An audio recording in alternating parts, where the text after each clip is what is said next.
Hello, everybody. Welcome back to Zompocalypse. This is our fourth episode. This one is going to be a special episode. This is a special episode because it's about The Last of Us. The Last of Us Part 1 and 2. It's such a special game to me because it has a good storyline, good control schemes, and the gameplay is just wonderful. The Last of Us started for the PS3, and let me tell you, it pushed the boundaries of the PlayStation. I mean, it pushes so hard that they even remade it to the PS4 when the PS4 came out. They done a remake, and that's when a whole bunch of remakes started going. It's because of them, in my own opinion.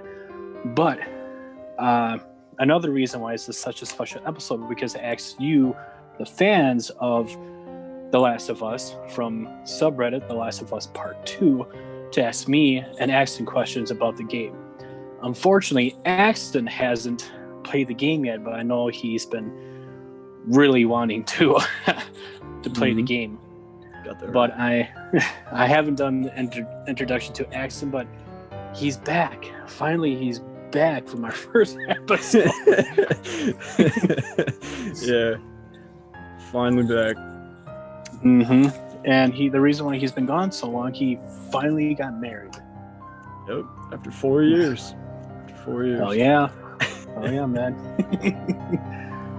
But we're moving on. There's going to be a few gaming plays that Axe is going to be doing by himself, and I'm going to be doing some by myself too. So that's something to look forward. But not further ado, before I get off too much subject, Axton, I know I gave you the questions, and these are some questions that that viewers yourself and fans yourself has asked us to ask myself since I'm a Vivid player. So, what's the first question and from who? All right, the question number 1 is from Panda McGee. He asks, what is your opinion on the game as a whole? Ooh, the game as a whole. Part 1, definitely give a 10 out of 10 because just the drive and the gameplay and the storyline is just so amazing. There's parts of the game that's just was heart-wrenching and exciting, and just it played with your emotions overall. So I give that game 10 out of 10. And Last of Us Part 2, I give a 9.5. The reason why I dropped down half a point is because I feel that they could have done the flashbacks a little bit better, and they could have easily done the flashbacks as a part 2 in the game we have now as part 3. Yeah. And we definitely could have introduced Abby a little bit better instead of like a Negan style from The Walking Dead. So, but overall, I give it a 9.5. Still love it. Mm-hmm. All right, question number 2 is also by Panda McGee. There's 3 questions by Panda.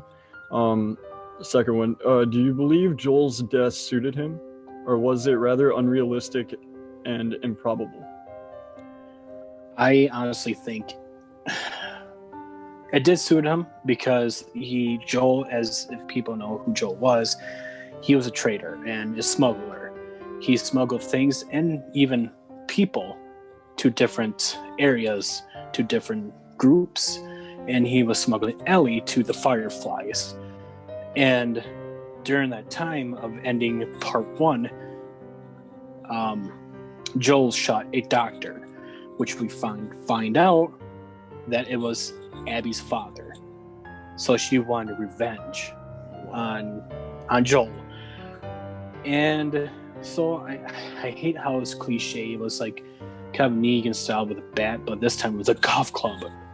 So it's a yes and no at the same time. In my opinion, if I had the choice, I would have like more of a, not so much of a torture and more of a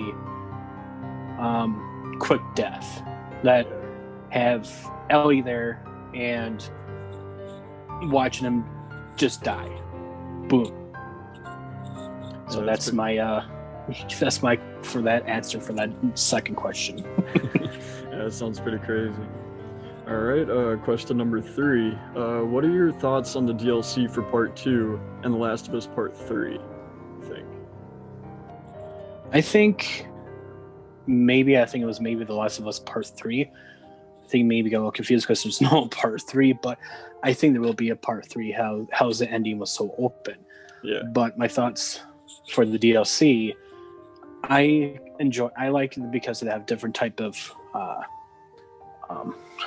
like negative screen, different type of screens you can play on, 8-bit audio and 8-bit like have more of that Nintendo Super NES style of gameplay and the 8-bit audio with it, so you have more different experience for the game itself. And also they have like the super hard, I forgot what it's called, but and there's another game, another setting you could put as if you die, game's over, game's done, you start from the beginning. Like an Iron Man. It's like an Iron Man type game. That'd be, yeah. I think it's really cool because if you die, you gotta start from the beginning. You could be at the end of the game and all of a sudden, bam, start all over. That would be very frustrating. That would be very frustrating. That's like a Dark Souls type thing. All right. All right. Do you want to answer some of the bonus questions he gave? Fuck yeah, if they're juicy. All right. The first one: where do you stand in the midst of the insults and prejudices? I can't say that word. Between the Last of Us subreddits, meaning, do you appreciate how people that like the game carry weighty assumptions about those who dislike it, and vice versa? Honestly, I feel like it's, I think, in my opinion, when people who love the game and they insult the people who don't like the game, I think it's horrible that people insult those people who don't like the game and vice versa. It's because people should listen to the people who have different opinions about the game, because they can learn from their own opinions. They can open their eyes to different concepts of the game and vice versa. Because it's like nowadays today, a person can disagree with something about like food or something. They can say, oh, I hate this type of food because I think it's disgusting. Oh, I love it, you suck, blah blah blah blah blah. It's like, why can't we agree to disagree? You know, you exactly. Don't like the game, whatever, who cares? They don't like the game. One thing I cannot stand, I will say this, I will not stand for people who don't like the game because they go for the LGBTQ plus community, because Ellie is a lesbian, her girlfriend is bisexual, Lev considers herself as a guy, and people hate the game because of that. That's so dumb. Stop being, it's bigotry. Yeah. I don't give a fuck what people say. That's bigotry. Mm-hmm. If they don't like the game because of that, then maybe you should look into yourself. Yep. But exactly. That's their own opinions. You stop being fucking bigots. And what's that called when they're afraid of homosexuals? What the fuck's that called? But anyways, that's besides the fact. If they don't like the game because of the storyline or whatever or whatnot, that's fine. It's whatever. You know, that's their own opinions. Mm-hmm. They have the person opinion, have their own opinions. You know, but that's my opinion on that. And if you don't like it, well, whatever. Don't care. Well, it's well said. It's definitely well said. All right, the next one. What are your thoughts on Naughty Dog's false advertising, and how do you think that this will affect their future business endeavors? I feel like it wasn't fully false advertising for The Last of Us. I mean, if you're thinking about the whole entire gameplay scheme, how they advertise it, I feel that I hated the fact that they did show that the non-gameplay, but that's with every type of game nowadays, because they want to catch new viewers. Oh, this game looks pretty awesome. It seems like it's really action-packed and everything else like that. I feel it's not going to affect anything because Naughty Dog is such a huge company. I don't think that this is going to affect nothing. But I think that's more of an experiment for them. Mhm. And if they're getting a lot of negative feedback, I think they'll change it back to more of a gameplay instead of non-gameplay. Yeah, exactly. All right. Do you believe The Last of Us Part 2 truly deserves its 10 out of 10 rating? I feel no, because I feel it could be a lot better. I mean, I love new gameplay schemes and I love the storyline and everything else. But I think it wasn't as good as the first one, in my own opinion. But even though how much I love the game, but I feel it just deserves a 9.5 out of 10. Yeah. Like I said previously. And then also an add-on to that question, do you think it deserves Game of the Year? Oh, fuck yeah. Hands down. Game of the Year award. Hands fucking down. I think it's probably one of the best games this year that came out in 2020. All right. And then the next one. If Bruce Straley hadn't left Naughty Dog, do you think the opinions on the plot of The Last of Us Part 2 would have changed? I think not. I'm not really familiar with Bruce Straley, but I feel that I think it probably will stay the same. Maybe there'd be a few things that were different. I think the plot would have stayed the same, maybe improved just a slight bit. I think there's more to it. I don't think it hits its peak. I think there's more to it. So. Okay. So and then then we're gonna go on to another person. It's Collective Corn. They say Sorry. they say thoughts on gameplay differences between Abby and Ellie. I think I like it because it gives you more of a. Because with Ellie, she's more sneaky, and Abby is more straight in your face, more combat. I like the fact that you can go back and forth of that. I like the fact that you can, even though you can still do stuff with Abby, but I feel like Abby's more of a hardcore, in your face, more brutal. As with Ellie, she's more stealthy. So I like the fact that they have different weapons in their inventory, and I feel like I like the fact there's everything's so different. If this is all the same, then it would be like you're playing the same character, but you're playing the same thing, but with a different character. There's no point to it. Mm-hmm. Right, then we got some other questions from that guy Nick0515. He says, did you read the spoilers for the game prior to playing it? If not, were there any plot points or details of the narrative that you were able to predict? No, I did not read any spoilers. I did not watch any type of gameplay from any YouTubers. I did not predict. I tried to predict that there's more storyline with what happened a little bit after what happened with Ellie, not what happened 4 years later. So everything that I guess was completely wrong. Yep. Okay. What was your initial reaction to switching to Abby after Ellie's day 3? Did those feelings change over time? I did not give a fuck about Abby. When I was playing Abby, like, what the fuck am I playing this person for? Who the fuck is this? Get me off of this. Then after a while, after I was playing her, in my opinion, changed. I love Abby a little bit, just as much as I love as Ellie. So yeah, I after a while, I just loved it. So I liked it. I liked it a lot. Since you liked it, that goes into our next question. If you were able to sympathize with Abby, at what point did that happen? Was it a gradual thing, or was there a particular moment? I think it was more of a particular moment when you figure out that Joel shot her dad. I'm like, oh, that now changes the whole.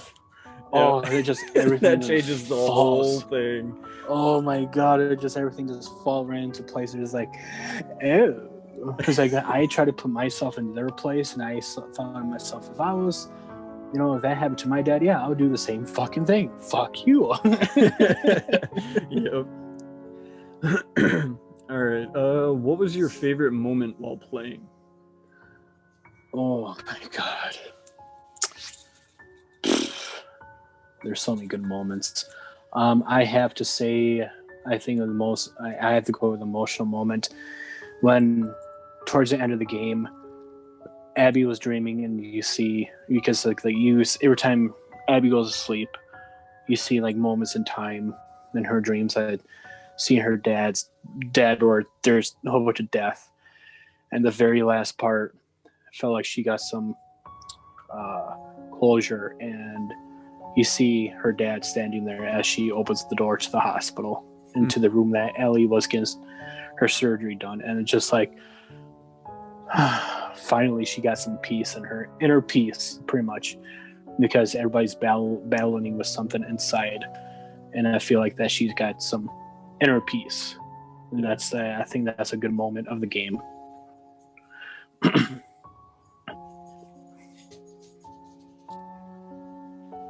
All right. So we'll get you another question here. What about the game surprised you the most?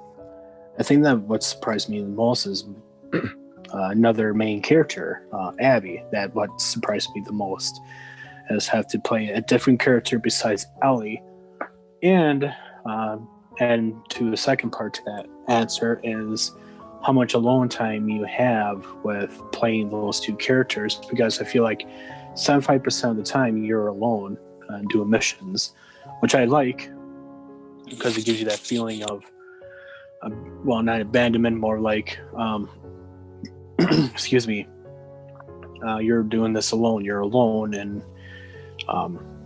that's one thing that really surprised me the most, because with compared to the last game, you're with Ellie, and so the whole entire game you weren't really alone, you were with someone. Mm-hmm. All right, and then we got one more from that guy Nick. What was your opinion on the ending? My opinion is I was actually surprised how the ending went. I wasn't really. I felt like that Ellie was going to feel more sorry for Abby when she brought both her and Lev down from the cross, and instead of being the fuck out of her, yeah, they beat the shit out of each other. But I felt like I didn't like the fact that she did, but I felt like it was more appropriate because I felt like Ellie needed that closure too, and I know she suffered from PTSD because of what happened to Joel, and that really, you know, who want to get PTSD from that shit? All right. And I have one question here from Can Continue. Why should anyone that dislikes or hate this game bother listening to you? It's honestly, I don't care if they listen to me or to us or not. Opinion of the game, because I just feel like it's an opinion based. It's this whole entire podcast right now is all fully opinion based. And if a person who dislikes or hates the game wants to listen to me, good for them. They can listen to me. If they don't want to listen to me, whatever. I don't care.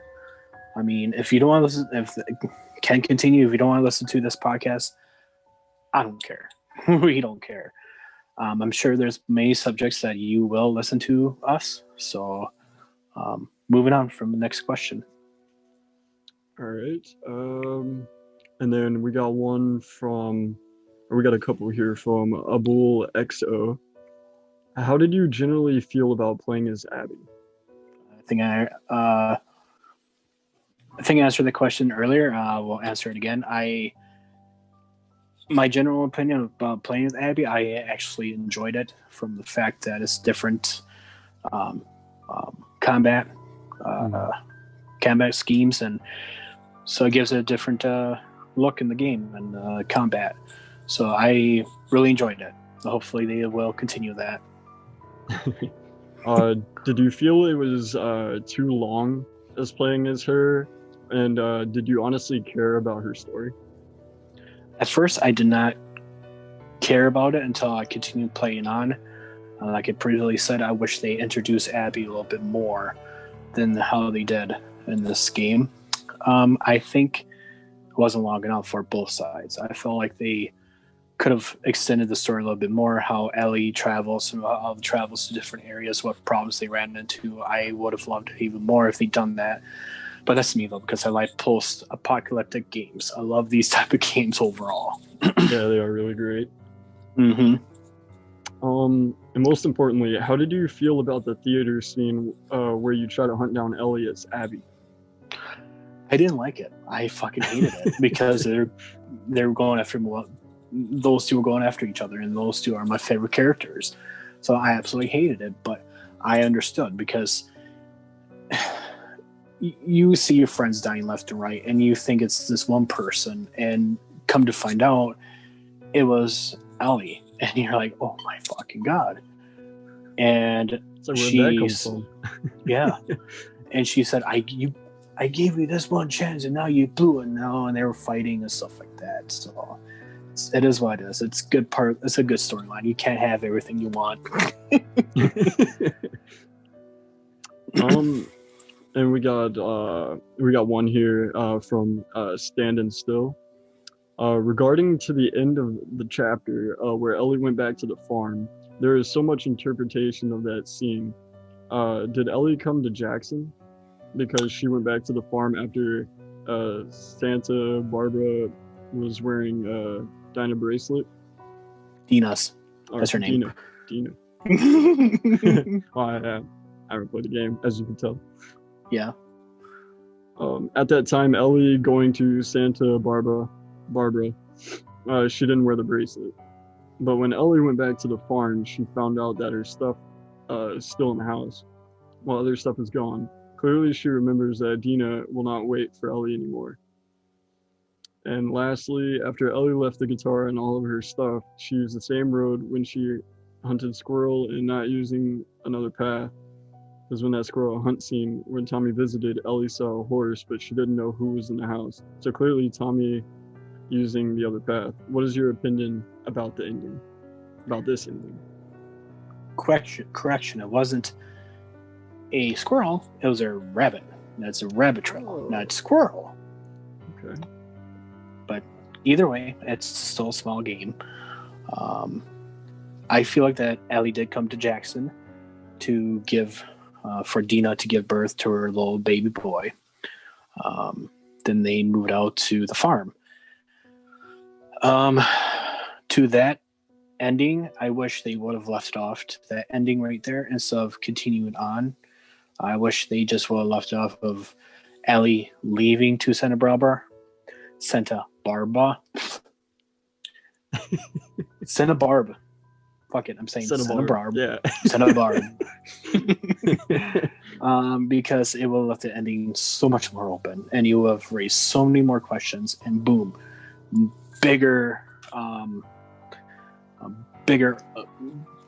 opening, and for more people to be like, I want more, and I want more. Boom. Well, there you have it. Yeah, I mean, I've played so many games, watched so many movies with the big old openings and endings. I mean, that makes the consumer like, I want more. So there you go. Naughty Dog, take notes. Yeah. All right. We got one from Banana. What was the hardest part of the game for you? I know I answered this question. I know they were going for both games.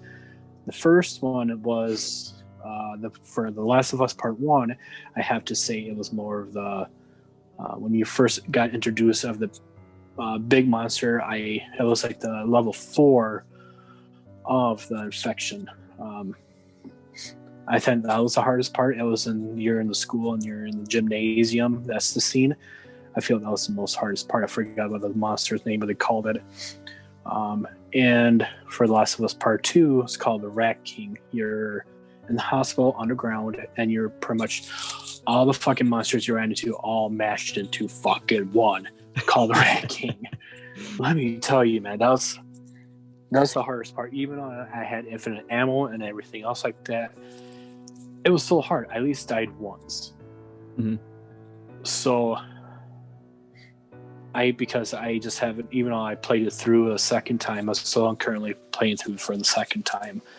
I felt like it was more. I thought that's the hardest part of the game. Other than that, it was pretty good. It was a good challenge, though. The game's still challenging overall. Yeah.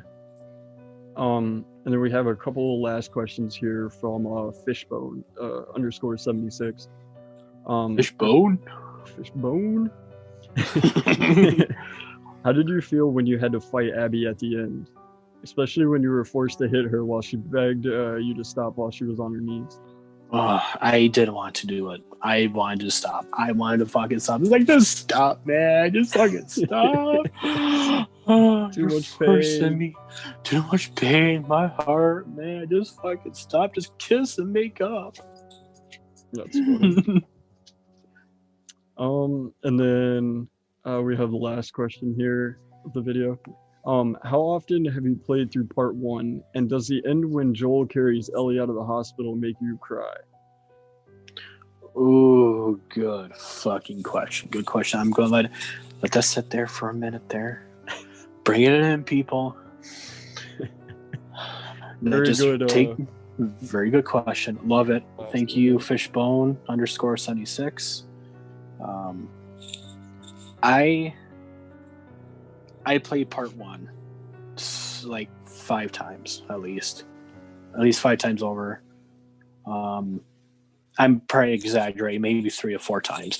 And the ending when Joel carries Ellie out of the hospital make you cry? No, it did not make me cry. The part that made me cry, I will admit, I did cry. I do cry in games, especially games like this, is when Ellie first saw a giraffe. First time ever. Oh, wow.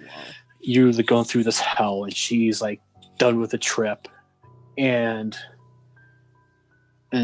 she sees this giant creature, and she's all excited. And you look out the window, and you see a big ass herd of giraffes. Just oh, heart wrenching right there. But at the ending, still, when Joel carries Ellie out, I mean, now, before I played the first part, I wasn't a father, and now I am. And Joel thinks Ellie as a father figure, and that right now, if I played again, I'm sure I probably would cry too. I mean, I probably would be like, "Oh my god, I feel it. I just feel it. Feels, it man. just It hits you right in the feels. heart. Hell yeah. No, because you kind of know how that feeling is, because if it was your daughter, or like just somebody, like it would just hit you really hard. Oh yeah, and you're gonna be a father soon too, and Yep. I'm sure when your baby comes here, you'll be. If you play the game, I'm sure you'd be like, boom, feelings right there. It would hit me pretty hard.